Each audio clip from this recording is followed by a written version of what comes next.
Hi, good morning. So karon akong lutuon kay fried chicken. So ang chicken, ako lang ni siyang gi-season og asin o magic sarap.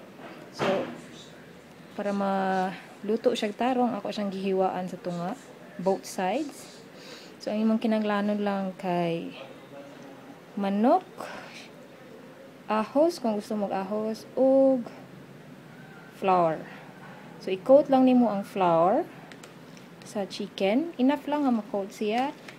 So, ibutang una nimo ang ahos.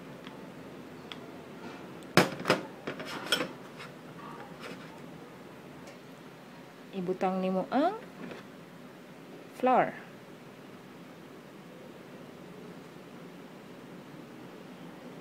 Ano? Mo lang siyang i-coat. Kumot-kumuton. So, karon na, pwede na natong i-fry.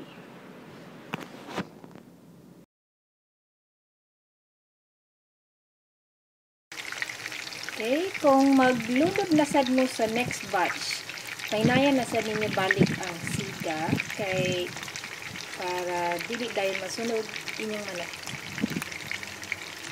Then, inyo ni siyang bali-balihon every 5 minutes para sakto ang iyang pagkaluto.